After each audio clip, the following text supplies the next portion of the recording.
What's up, YouTube friends? So today I'm going to take you along as I'm assembling my Easter treats today. It's kind of late at night and I need to take these to work tomorrow. So this year I decided to do little Dunkaroos, Easter style Dunkaroos. So I went ahead and I made some cutouts. I made chocolate and sugar.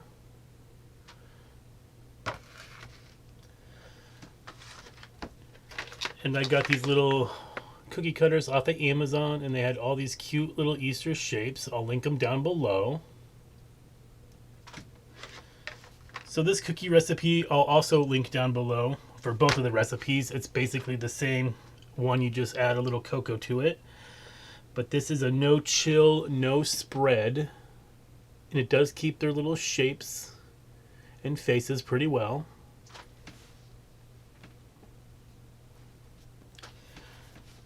Whoops. Now I went ahead and started my process here.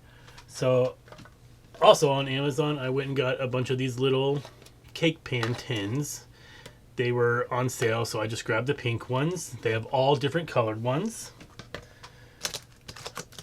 I think there's 30 in a pack here. They also come with the lids.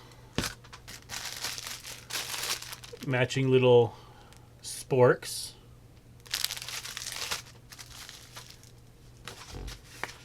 And also these little stickers to seal your little cake tins.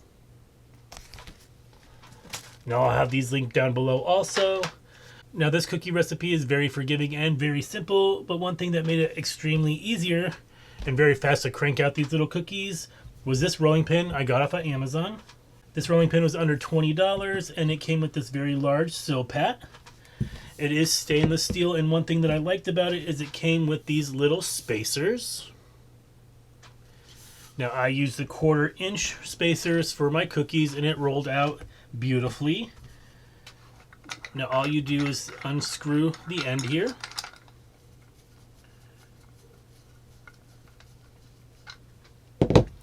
Both sides will unscrew. And then you just add or subtract whatever spacers that you need. And it comes with a 3/8 or 10 millimeter, 1/4 inch, 6 millimeter, 1/8 of an inch, 3 millimeter, and 1/16 of an inch, 2 millimeters. Now the rolling pin itself is stainless steel, but it's not really heavy. I thought it was going to be extremely heavy, so like Mother couldn't use it or anything, but our actual other rolling pin is much heavier than this one. And it does have some measurements on the side here, on both ends. So if you're interested in this little rolling pin set, I'll have it linked down below. And then I just went ahead and made some little Happy Easter stickers. I got this design off of Cricut Design Space if you want the exact same one. And I believe this is called a Kinder Egg Topper sticker, but I just searched Easter stickers in Cricut Design Space. And then I just printed them out and cut them out. So then once I have these little labels on there, I'm just gonna stick it right on there, but I'll show you that at the end. I also grabbed a pack of these little condiment cups. I've had these forever. They're very inexpensive. So I'm just going to stick one of those in my cake tin. Now I decided that 8 of these would work pretty well. So I have them in stacks here already. So I'm just going to alternate them in color just so they look a little prettier. And my hands are clean. These are going to my friends anyway, they don't care. Now it looks like I'm going to be able to get about 12 of these little tins with all the cookies that I made, doing 8 cookies per tin. And here's the leftovers after me and Mother snacked on a few of them. And I only used half the amount of dough. So each of the dough recipes down below, I just cut in half and then put half the ball in the freezer. So as you can see, you do get a lot of these little cookies. I think the little chick and the egg is probably my favorite. And then the bunny. How cute.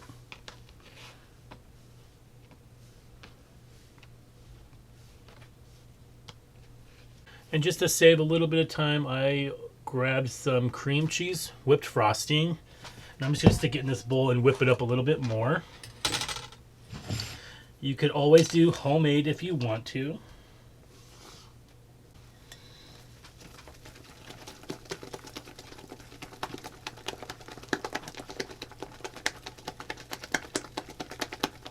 And then I'm just going to stick it in this disposable piping bag.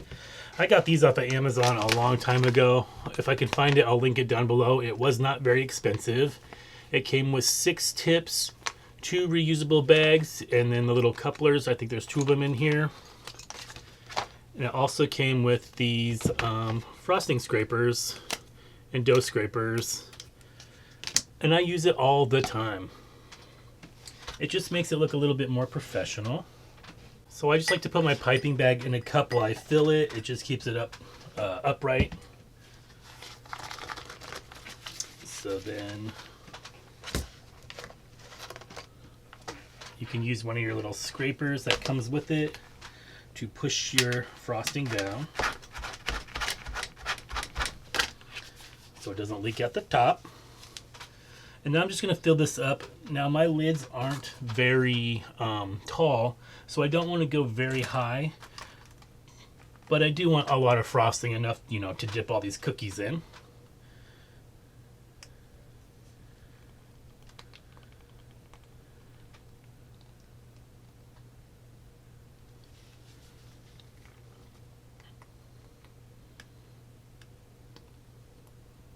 I'm glad I got 2.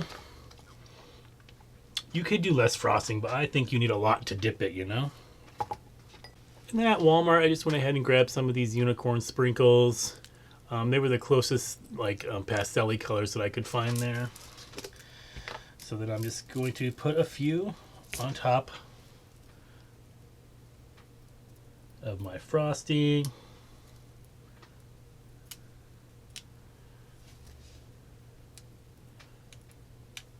Oh, that looks so cute already.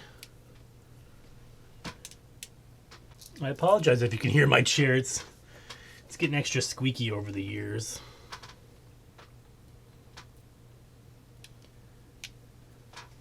So next you just want to put on your lid.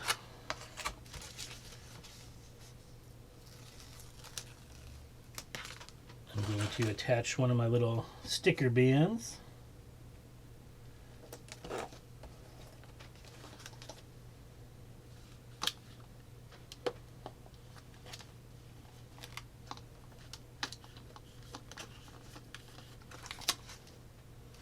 Oh, and that seals it really nicely.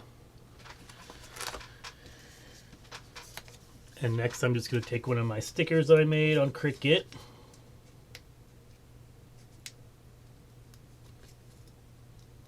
This is always the hardest part. Got it. And I'm just going to stick it right on top.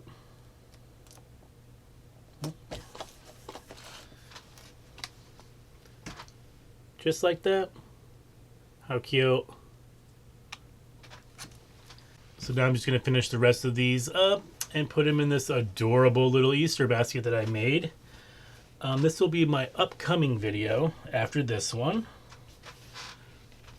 But this is a super simple, really easy Easter basket that you can whip up in no time. So I'm going to get these all finished up, fill up my Easter basket, and I'm going to take these to work tomorrow. So I hope you give this video a try. If you like this video and want to see more of my videos, go down below, hit that big red subscribe button, give this video a big thumbs up. And as always, thanks for watching. Happy Easter. I hope this gave you a little inspiration, and I'll see you next time.